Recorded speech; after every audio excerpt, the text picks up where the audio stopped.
And good evening to you. Hope you're having a wonderful Saturday evening. We are the Screen Team on today's Talk 930 KWOC.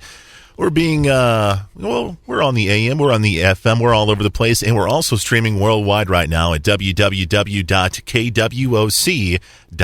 I'm being joined the whole half hour by Jake Whitlow. Jake, man, we haven't had you on in a while. How you doing, brother? Doing all right. How you doing, Chris? I'm doing great. You have decided to come on, and you have decided to do kind of a space-themed show this evening, right? Yeah, space, astronauts, and the history and such as expressed through film. And one of the big reasons for this, and we'll get to this a little later on in the show, is the release of The Martian, which you're a huge fan of the book, right? I am a huge fan of the book.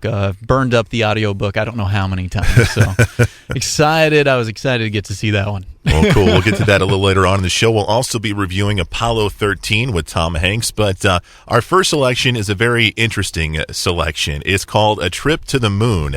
The film was directed by George Méliès, and this film came out in 1902. It's a French film, and it's a silent film. But the things that these folks did in this film is truly quite amazing, especially for 1902.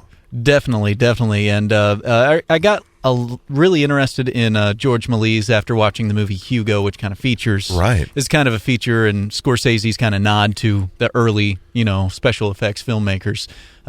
George was maybe one of the only ones. And, he started as a stage musician or magician, and, that's where he kind of learned a lot of these tricks. The first one to kind of use the stop trick where everybody stops, and then they move people from the frame, and then they start the camera back up again, and it does some really cool things. What this movie did for the time frame that it came out in, and the set designs, and the fact that they went back and hand-painted each frame of film to make it color is pretty amazing, and you actually said, hey, this is on Netflix. It's a 10-minute watch. Check it out. Yeah. I mean, it's kind of cool that we have avenues like this now, like Netflix and, Amazon and stuff like that, where you can see films like this and appreciate the beauty of these films. And, I want to ask you, we both like it because we love film. Yeah. Do you think the average Joe is going to appreciate something like this? I think so. I think especially with the release of The Artist a few years ago, I think silent film's kind of creating its own niche and coming back a little bit. People are getting more interested in it, and I'd like to see some small theaters do a little silent film with a live pianist or something. Oh yeah. Doing some of these old reels, which I'm sure a lot of this stuff is public domain now, so it would be hard to do. Right. But I really think it is worth the watch. You're not going to put a lot of time in it. If you watch it on Netflix, it does have a soundtrack, and you have the option to watch the restored color edition or the original black and white edition.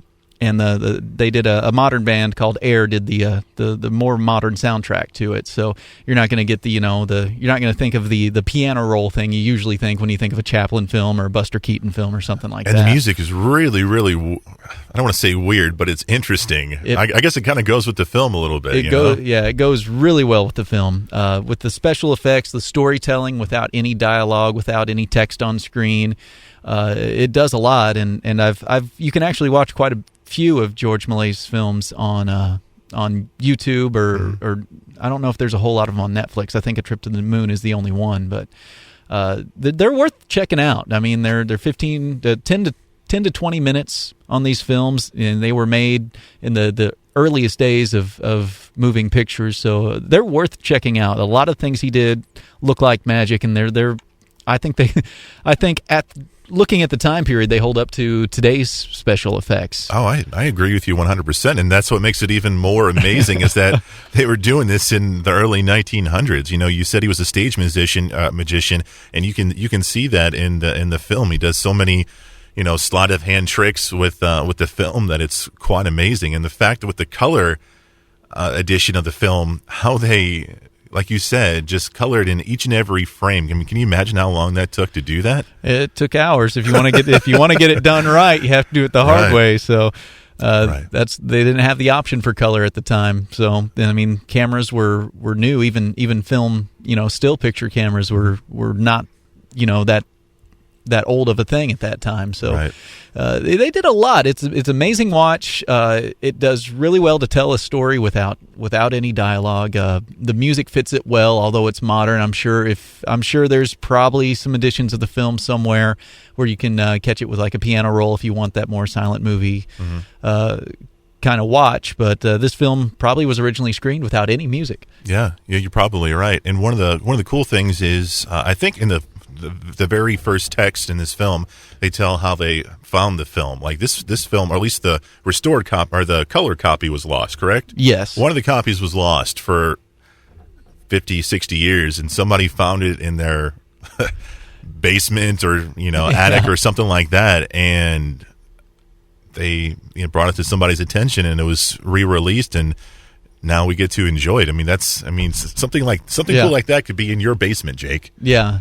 Well, maybe. Have you checked your basement recently? I've gone through the crawl space pretty well. I found some cool stuff, but it's mainly old jelly jars and liquor bottles. So, hey, that's cool too. It's probably been there since the guys built the house in the 20s. So, yeah.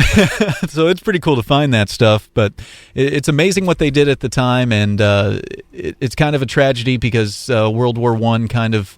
A lot of early films were lost because they were, everything was a commodity. So any film stock was used to, it's cellulose, so it'd be used for things like shoes and things for the war effort and so much like that. So out of the 500 films I think George Méliès did, I think only 80 have been recovered. Wow. I mean, it's cool that back then that's what people did. They used whatever they could to make whatever they needed to make. Can you imagine us doing that now, giving up our iPhones to, to support something or whatever? I mean, it's a cool thing that they did back in the day, man. It's A Trip to the Moon. You can stream it on Netflix, man, and definitely do so. It's definitely a classic. Coming up after the break, we're going to review the Tom Hanks movie Apollo 13. That's next on Today's Talk 930 KWOC.